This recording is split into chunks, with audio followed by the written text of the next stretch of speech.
Muslim Filipinos. Next slide, please. Ayan.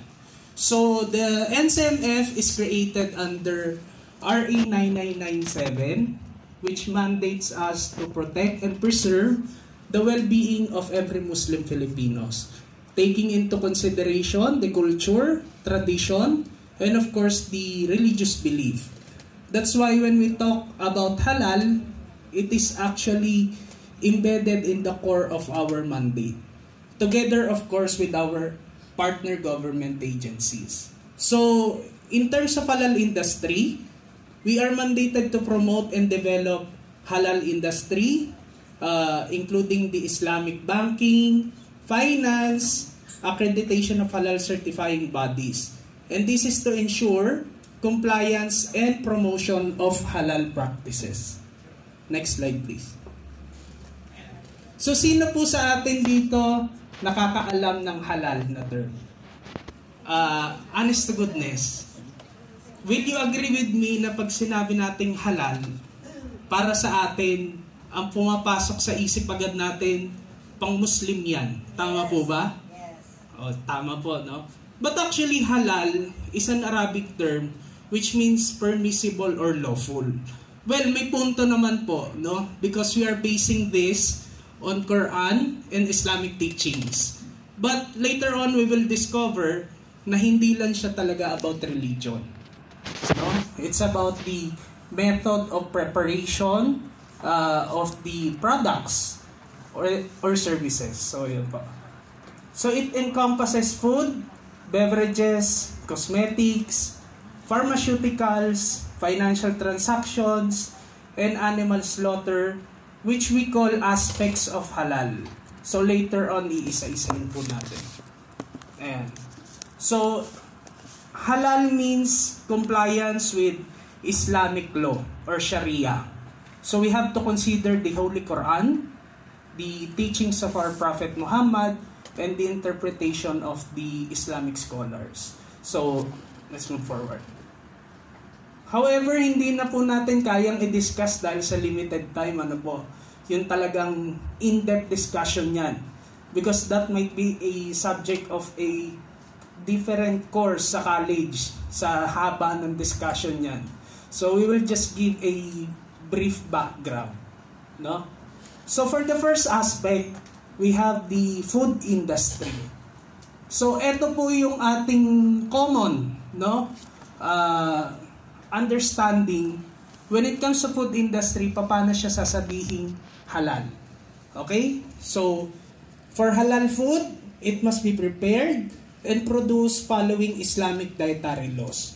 So again, titignan po natin si Quran and ang teachings ng Prophet Muhammad, interpretation ng Islamic scholars. No? Now, to simplify that, it must avoid contact with prohibited substance. And most commonly known substance na prohibited sa Islam ay ang pork and alcohol. So, yan po. So, pag mayroon pong contamination ng pork and alcohol, automatic po yan, hindi siya halal. But actually, yan lang yung common, no? Because marami pa po yan. Meron din pong blood, no? And other haram substance, no? So, yan. So, it includes all materials from production to distribution.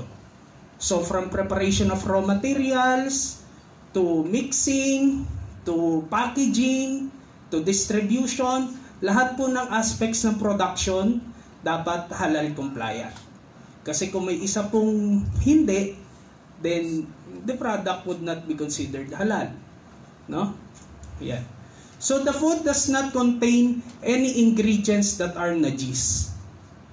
So ano po ba yung najis? Yes po.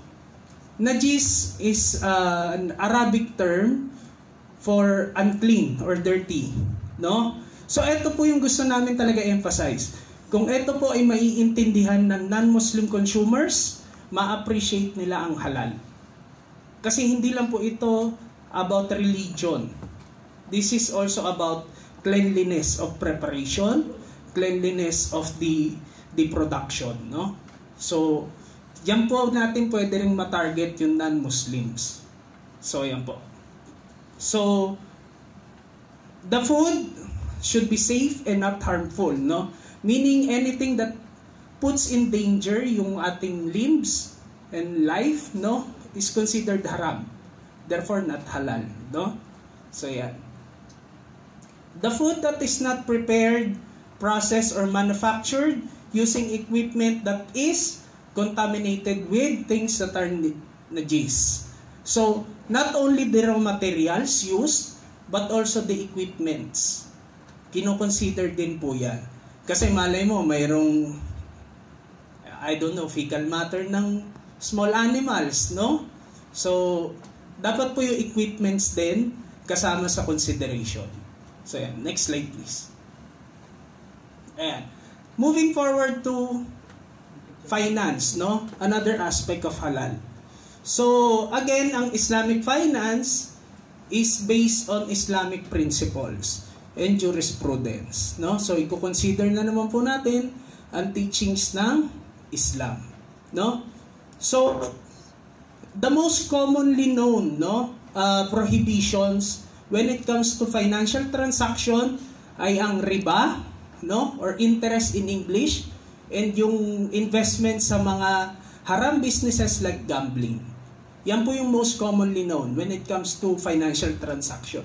But actually marami pa po, no? Just to summarize, no, 3 basic principles ng Islamic finance. May prohibition kami sa riba or interest. We are not allowed to make transactions with interest.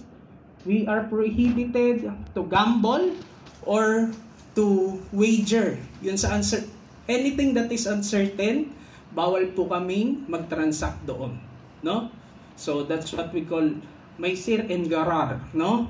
So, and finally, we are prohibited to invest in haram or prohibited activities. Yan na po yung catch-all niya, no? Basta yung industry ay haram, no, or prohibited sa amin. For example, bar, no, yung pinag-iinuman ng alcohol. Siyempre po, hindi rin kami pwede mag-invest kasi that would be haram, no? So, yeah.